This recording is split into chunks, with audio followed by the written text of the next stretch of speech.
Yeah, so very good morning to all the Facebook and YouTube colleague, friends, seniors and juniors who are watching online discussion under the heading of Live Pharma Coalition. Every month, a Live Pharma Coalition, that is the LPC, brought to you various pharma experts from the research and development, academic, quality control, quality assurance, marketing, sales, packaging, regulatory, supply chain, finance, HR, training, other pharma departments. This will enlighten about the current happenings and the future in the various departments, subfields, and pharma at a single glance. To begin with the online discussion today under the heading of LPC 17. So 78th Facebook and YouTube live webinar. So this webinar that we will initiate, because we do have a great leaders team in this LPC 17. So leaders become the great, not because of their the power, but because of their the ability to empower the others. This has been rightly said by the Stephanian Symposium. He is a person who has written this the code. To empower us, we have a top leader from the industry who will be share their valuable insight on the current crisis.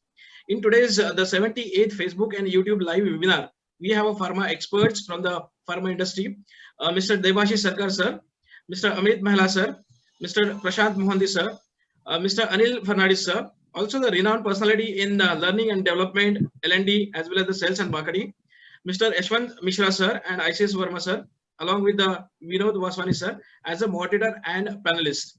So just the one point about the Yashwant Mishra sir. So he is currently the director of the L&D at the Ascendec Learning Solutions, and he has a 25 years of experience with a great organization like the Abbott, Cipla, Torrent, OCAD, Unicam. Now I will hand over it to Yashwant Mishra sir. Go ahead, sir. Thank you very much, Raman. Thank you very much. Good morning, everyone. You will agree that dynamics of pharmaceutical is changing very rapidly, and post-COVID scenario have been changed, and landscape also is changing. This time, everybody is in a dilemma. What is the way ahead? What are the challenges we are facing, and what is the way ahead? And exactly to keep this in mind, we are fortunate to have some eminent leaders today in our forum. We are really grateful for them to take out some time for us. I would request Vinod to introduce all the speakers for today. Vinod. Yeah, thank you, Yashwant. Again, welcome to YouTube and Facebook live audience. A very good morning to you. As you know, today is a day which is very, very important in Live Pharma Coalition. As my colleague Raman has already said, this is a Live Pharma Coalition. We have industry experts with us. And for the first time on a Live Pharma Coalition, we are going to have a straight talk with these industry experts.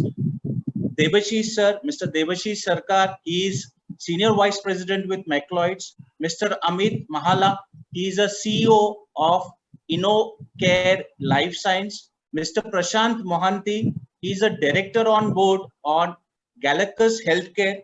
And Mr. Anil Fernandez, he is a CBO with Integris. So we have all today the industry veterans with us and lot of learning on this Live Pharma Coalition. With this, I will hand over to my colleague ICS Verma. Yeah, thank you, Raman, Vinod, and Yashwant. And once again, welcome all, as well as all the speakers, as well as all the audience who are actually eagerly waiting for your valuable insights on, a lot of us have, many things in mind, but, we could not able to clear because, of the skill gap. So which LPC is bringing. So Live Pharma Coalition, as you know, is a purely knowledge sharing platform with no intention of commercials. And all the views addressed by the speakers are their own personal views and nothing to do with their organization or with the Live Pharma Coalition. So with this, I welcome once again all of you, and I welcome all the stalwarts of industry, the top leaders, to have a straight talk. Thank you. Thank you very much. Thank you very much, ICS sir. Now I will directly go to our first speaker, Debashis sir, to share his view. Before Debashis sir shares his view, a brief about him. Debashis sir is having more than 20 years of experience, and currently he is Senior Vice President in Macleods. Already he has worked in Cipla and DRN. He is having a lead global market role in strategy for Cipla in Australia, North America, Middle East, and APAC countries, and Latin America also. And he is an alumni of ISB. Sir, over to you, Debashis sir. Thank you. And good morning to everybody. It's a nice Sunday rainy morning. At least here in Bombay, I think we all are fit and fine. And hopefully, everyone, including you and your family, whosoever is watching this live broadcast today, is fit and fine, because that's the most important thing that I should be wishing for all and for myself. Thank you.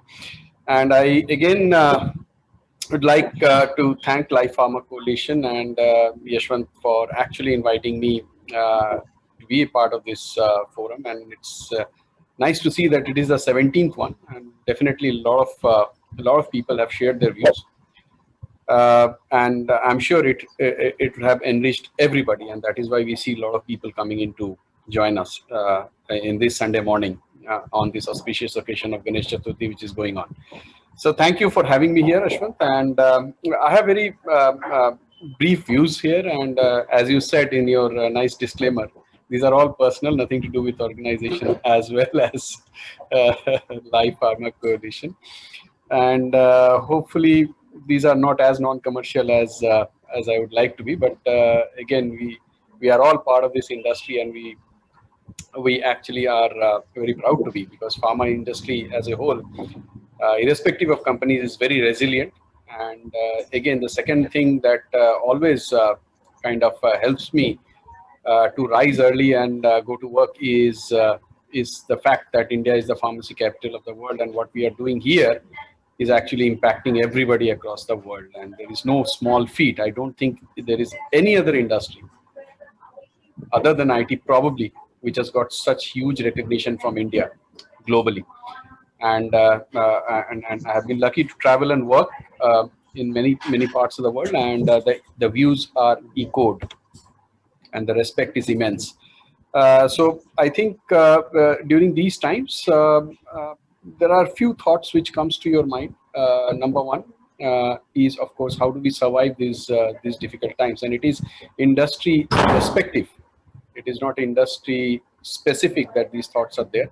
Everybody, right from any industry you name, their first thoughts, which they think is survival, and with great trepidation they approach each day. And from the business point of view, right, being a small trader, SMEs, or big pharma or big industries, everybody is actually thinking that how do you ride this wave, cross it, and probably in the process do something which immensely improves their own capability and leadership or whatever in these times. So the first thing, of course, is how do you survive? And for that, you need prudence all across, right from your marketing initiatives to your sales force effectiveness, whatever we call as a function in our industry, and so in many industries. You need to be prudent in what you are doing. And right balance is, of course, very, very important. Neither you overdo it nor you underdo it. If you are going through a cost-cutting spree, which is you see in many industries, many companies, even in pharma, it's very important to know that you're not overdoing it. Or in some cases, just because you are a cash-rich company, you're not underdoing it. It's a great time to be to do optimization, either ways. But regretfully, what is happening is somebody is overreacting, somebody is underreacting, and somebody is not reacting at all.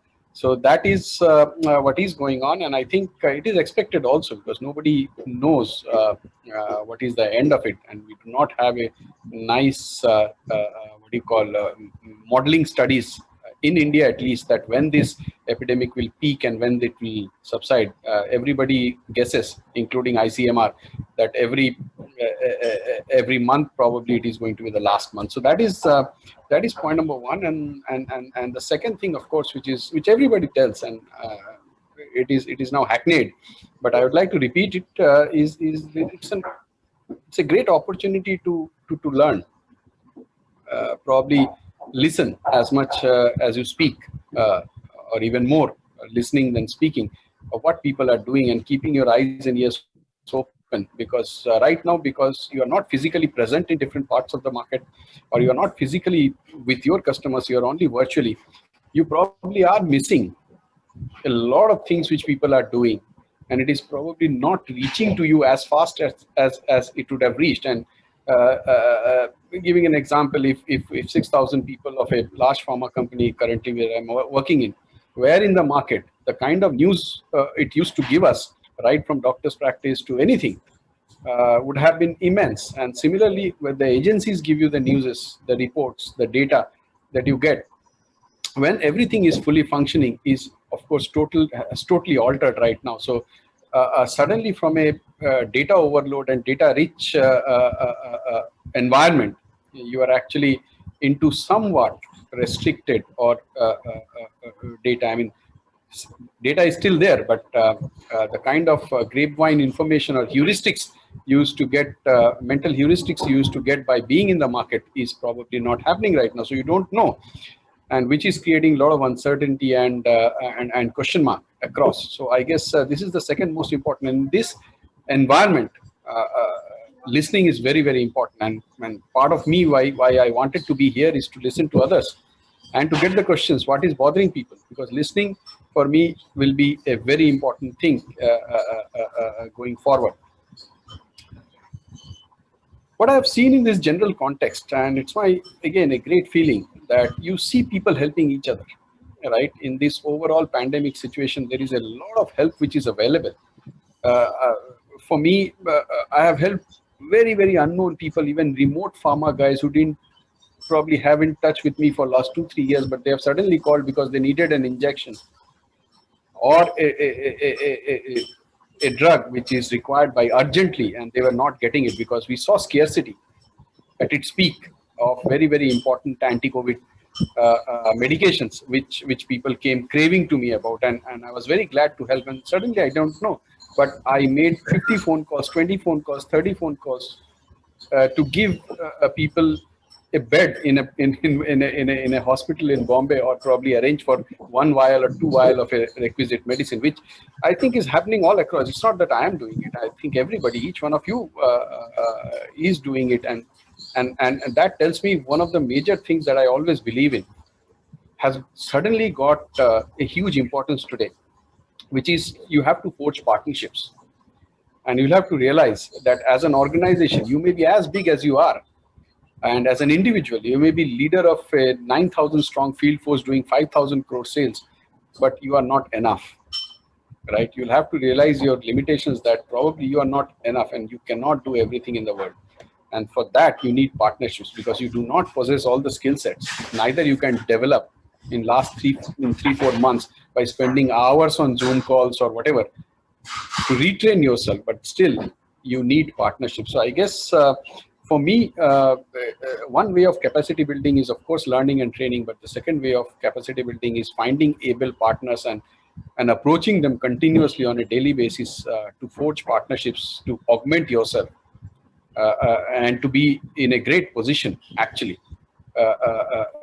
in the post-COVID time, so that you are off the blocks faster than anybody else. Because whatever it is, that determines that whether you will lead or you will follow. Correct. So for me, the third important thing that I wanted to share everybody with you in your personal life, as well as you're in profession, whichever role you are doing, it's a great time to forge partnerships, to talk to many people and see what you can do for them and what they can do for you. And I'm sure you will find common ground in which people can work together. So I guess this is what I think is important. And if I have to just summarize and reiterate, and my 15 minutes is just another 30 seconds left. So if I have to just reiterate what I'm trying to tell you, is first thing is there has to, your survival instincts have to be very, very sharp, and you need to look each day that what you can do to probably continue yourself. And prudence is and the balance is very, very important. Number two is, of course, you need to see that what are your limitations and how you can forge good partnerships to augment your abilities as a firm, as an individual, and whatever role you are playing into this entire ecosystem. Third thing is that, which I said at the beginning, is you need to feel proud of what you're doing. Because the industry that you are in the country that you are in, both are actually a a great place to be. You are into pharmaceutical industry, you are into India, and in both places you have a great not only in terms of numbers, quantity, but also in terms of quality. A lot of people who can probably take you and your firm to greater heights, because we are here to lead the world, and that is what should inspire all of us to go and do that extra bit. So with that, thank you again, and Thank you, sir. I would love to hear Yes. from Thank you everybody. very much, sir. Thank you very much. Please Thanks a stay lot. tuned. We have some questions for you also. So before I go to next speaker, Amit sir, just a brief about what you shared. Three things you have given, three mantras you can say. A balanced approach, not overdoing or not underdoing. Every company should have a balanced approach. Optimization is the need of the hour. And second thing you told is opportunities. There are tremendous opportunities in this area, post-COVID situation, to learn. And to learn also to speak less and listen more, right? Because we are not physically present everywhere. Remotely, we are controlling our field force. There should be a sense of humility should be there. And third thing you told is collaboration is the leader now. Capability building companies can do by learning and development and also partnering with the organization. Thank you very much, sir. Thank you very much for sharing this